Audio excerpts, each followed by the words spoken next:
When you see superficially, you have things like positions in your career, you occupy certain positions, could become a senior leader, you have publications, you have academic credentials, you have peer recognition, which is very important in our field for a scientist and a researcher. The most important thing is peer recognition. Your peers globally think that your work is, worthwhile, and it gets published, presented, and other people start using your findings to develop their own programs. So, as a scientist and a researcher, that's the kind of satisfaction that you get, that your work is of high quality and it's having some impact in your own country and globally.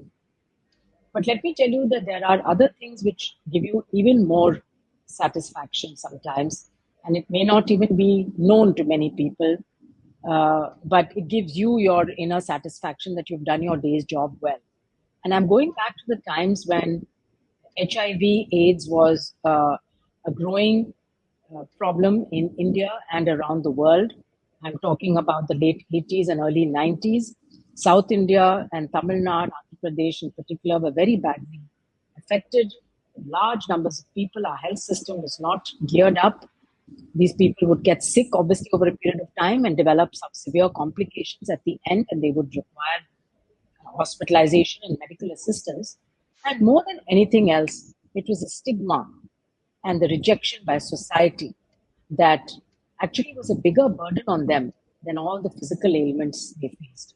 And this I came to know by interacting very closely and getting to know many, many patients. Many of them unfortunately died, and many of them survived. Some of the children who were born as HIV positive to parents, grew up really having a childhood that was very uncertain and unsure. And some of them today are confident young men and women who are leading healthy lives thanks to treatment. So I still remember one patient telling me, I mean, he was really on his deathbed. And I would go on my morning rounds every morning at the Tambaram Hospital, which is the biggest sanatorium, which at that time had turned into an AIDS hospital. Because most hospitals would not admit these patients. So they were all coming here. So there were literally hundreds of patients there. And this, I used to go around and say hello to all our patients and hold their hand, ask them how they're feeling, and then, of course, look at their medical history and decide what to do and so on. And this person, who was a few days away from dying, told me, doctor, you've done everything possible to treat me and help me. And I know that there's nothing else that you can do for me. But the fact is, you come around every morning and you hold my hand and you ask me who I am. When the whole of society is shunning me, nobody wants to come near me, because I look so terrible now, late stages. But you're holding my hand. That is enough for me. That satisfaction is enough for me. And, that always stayed with me, thinking, okay, how much power you have, how much power human touch has. And especially if you're in that position of a caregiver, that solace that you give to someone at the end of their life. And this is why I feel palliative care is so important, but so neglected. The end of life care, that everyone deserves a dignified end to life. And, that I learned that lesson.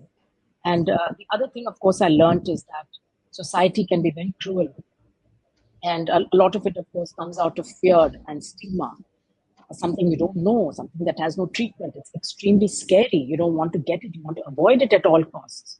It makes you very humble, because these people, through their own lived experience, have a much better understanding of their own reality and of what they need. And I realized that when I used to go to them and say, okay, you've got this problem and I think we've got the solution, and let's do it, let's do this. And they would, in turn, if you give them enough time and space and are willing to listen to them, the community members have often turned around and told me, well, you think that's our problem, but we don't. That's not our priority. Our priority is 1, 2, and 3. And why aren't you thinking about that? Why do you come with your own prefixed ideas? And so I think I learned humility. I learned that you have to listen to everyone around you before you make decisions. And the higher up you go, the more senior you become.